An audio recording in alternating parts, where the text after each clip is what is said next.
I love that the Baton Rouge community is family. We love each other, we get along very well.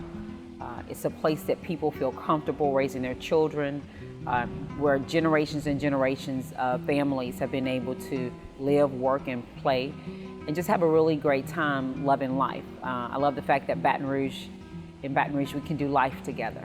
We are the best of the best. And what makes this place and what makes these people, I can't tell you. I just know that they are. I've never met a stranger here in the city. Everywhere I've worked, gone to school, I've lived here my entire life, and Baton Rouge always feels like home. So I always feel safe, I always feel like I'm in a place of support and love and compassion, and I've always felt that my entire life here. We're a city full of dreamers. You know, a lot of people want more out of life, and I really enjoy that, seeing people want more and actually go for it. Baton Rouge being a diverse city that it is, we have the opportunity to be the next great city by helping each other reach their individual potential, and each individual being stronger makes our city stronger. I love the spirit of our community, the fact that we can come together in times of crisis and be there to really care about and do for one another. When people think about Baton Rouge and when they see Baton Rouge or they hear about Baton Rouge, they think of a place of unity and diversity and compassion and everyone being there for each other, and a place where people don't feel afraid, or they know that if something's going on or anything that has happened, it's not of sorrow, it's of joy and happiness and everyone being together. And it's not a place of chaos and confusion, but of structure and integrity and everything that a great community is built upon. I actually have never experienced racism. My mother, who is 78, never experienced racism, but there were opportunities within our community where it's possible, because we did not have to go outside of our community for church, for school, for work, to the grocery store. And so because all those things were in our communities, then it's possible that we were sheltered. The weekend of August 15th, 2016, it was like a great baptism that hit Baton Rouge with the flood waters. The waters were coming up. People were going out rescuing people. They didn't look at the color of your hands, if you were white or black or green or purple. People were helping one another. And that's what I would like to have, just a sense of community where everybody wants to work together, everybody wants to help each other, like we did during the flood, like we're doing right now to rebuild Baton Rouge. What we need is a community that comes together and stays together. To make our community better, we have to first acknowledge some of our deficits, some of the gaps that we have. It can be in our education system, it can be in our racial divide that we may have, it can be in differences in economic development. I think we have different sides of town that have different opportunities and different exposure to things, and I think if we can bridge that gap and acknowledge it first, then we can move forward. By listening to each other, working together collaboratively, getting to know each other, and building the community with one another and with the talents that are all around us.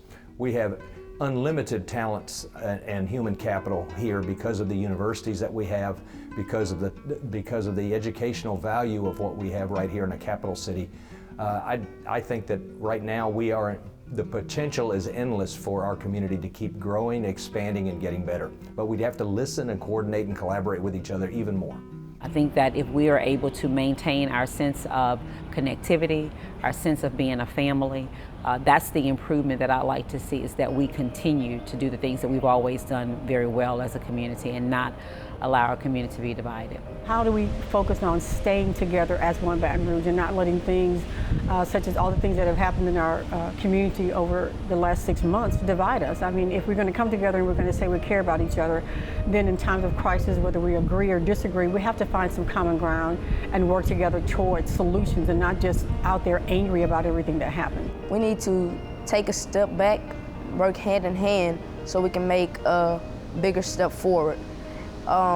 We need to work together so our names go down in the history books and the generations after us follow, but not only follow, make a bigger step and surpass us.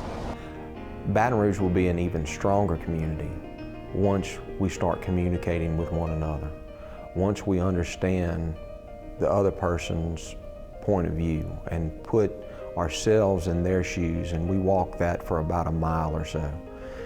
Whether it's treating our neighbors as ourselves, or it's just listening, and listening with both of our ears without talking, and just understanding one another is going to make the difference. And that's how we're going to make this community stronger going forward.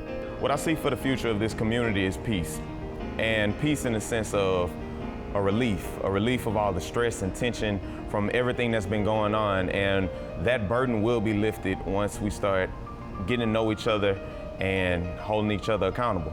It is the coming together, it is that open communication where we begin to heal and to see less and less about how it is that we are different and more on how we are alike.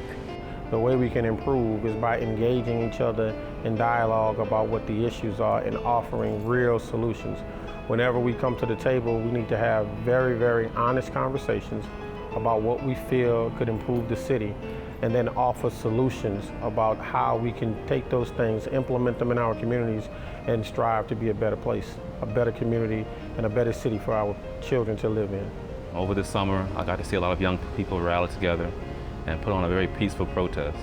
I hope that a lot of the older generations within this city can take notice of that and see and let the youth lead and let the youth be an example of how you can come together and simply just acknowledge each other and see how we can work in cohesion and really just take notice and follow the example that's been set by these youth in Baton Rouge. A lot of times, a lot of the adults get caught up in bickering and assuming things about one another without taking the time to actually realize that we're all in this together. This is one city, and we all have to be together in order for us to move forward.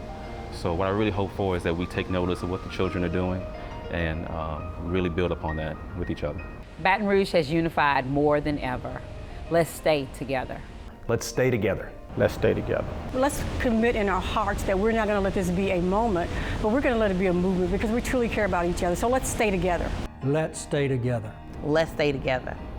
Baton Rouge is more united than ever. Let's stay together. Let's stay together. Let's stay together.